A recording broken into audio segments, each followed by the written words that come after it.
Reporte 10. Entrevistas y comentarios con los personajes de la política, la economía, la sociedad, la cultura y el deporte que inciden en la vida de quienes habitamos en la península. Reporte 10, conducido por Lilia Arellano, Abelardo Martín y Francisco Rodríguez. Periodistas con 4 décadas de experiencia en prensa, radio y televisión nacionales. Reporte 10. Comenzamos. Muy buenas noches, bienvenidos a otra emisión de Reporte 10. Esta noche, junto con Claudia Rodríguez. Claudia, buenas noches. Muy buenas noches, Francisco. Buenas noches a todos. Con Alberto Pérez Blas. Buenas noches, Francisco. Vamos a tener el gusto de platicar, para que usted también platique con él, con el doctor Ricardo Vázquez. Ricardo Vázquez aspiró a ser fiscal anticorrupción, presentó sus papeles ante el Senado y ya sabe usted, esas cuestiones que vinieron después, pues ahí está latente el nombramiento de un fiscal anticorrupción. Doctor, bienvenido, buenas noches. Francisco, muchas gracias, buenas noches. Gracias por venir. A usted. Inició hace un par de días, ayer inició la cuarta transformación. Ayer vimos la asunción de Andrés Manuel López Obrador a la presidencia de la República. Y uno de sus postulados de campaña, quizá por el que muchos votamos por él, fue acabar con la corrupción. ¿Qué tan posible es eso? La verdad, Francisco, es imposible. No se puede acabar la corrupción fomentando la impunidad. El presidente electo no puede decir que les va a otorgar perdón a todos los corruptos y de ahí iniciar de cero. Es una muy mala señal, es una muy mala señal que le manda a la sociedad. Esta nación no merece los gobiernos, o por lo menos no merece la forma en que se nos trata, y sobre todo que vemos que no hay personas con la capacidad suficiente para acabar no con la corrupción, con la impunidad. ¿Es más grave la impunidad que la corrupción? Es más grave la impunidad que la corrupción. Mire usted las cifras que da el CIDE, que da todo mundo que se dedica a las estadísticas, dice que 97 de cada 100 acciones dolosas no llegan al Ministerio Público. Y de cada 100 que llegan, 10 solamente llegan a juicio de control. Entonces, es la puerta giratoria. Y ahora con la propuesta de que si roban y son menos de 500 pesos, va a ser una falta cívica, lo que estamos mandando es una señal clara de impunidad. Realmente es un gobierno de derechos humanos, entendiendo los derechos humanos no como el metalenguaje que nos quieren dar a conocer y entender los gobernantes. Los derechos humanos son toda aquella acción que realiza un agente que tiene por encima de todos los demás una ventaja exclusiva. Basta con ver lo que dice la Comisión Nacional de Derechos Humanos, que son prerrogativas. Prerrogativas terminan siendo ventaja exclusiva. De tal manera que alguien que tiene ventaja exclusiva, pues entra y sale de prisión las veces que quiera, porque es una ventaja social. Si es que llega. Es correcto. Dinero llama dinero, corrupción llama corrupción. Muchas veces creemos que la corrupción solamente está inserta, recordando un poco a Enrique Peña Nieto, que no es que sea una cuestión cultural, pero parece que sí está en todos los niveles de la sociedad. Estas prácticas de corrupción que nos llevan a realmente a cometer o que son una delación de algún delito.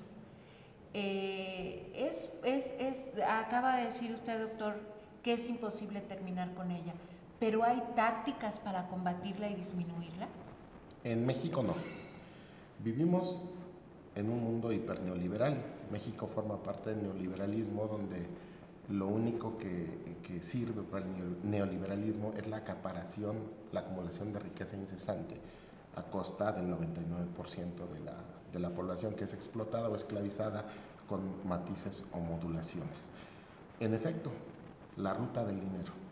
Quien tiene dinero puede corromper, y quien tiene dinero puede comprarse protección, y quien tiene dinero puede nunca llegar a ser juzgado ni administrativamente ni penalmente por sus acciones, omisiones o comisiones por omisiones en las que llegase a estar involucrado. Entonces no hay igualdad, no hay equidad, no hay justicia, o son utópicos. La justicia es utópica. Lo que tenemos en México no es justicia, nunca ha existido la justicia, es aplicación del derecho. Y el derecho puede ser positivo o negativo o derecho vigente, pero no necesariamente las leyes que tenemos están diseñadas para el bienestar de la sociedad.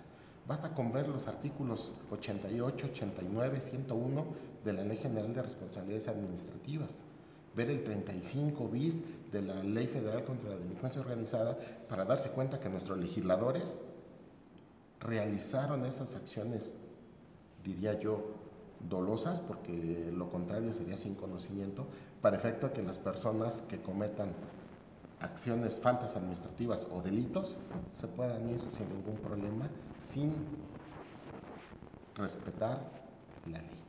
Esto es gravísimo.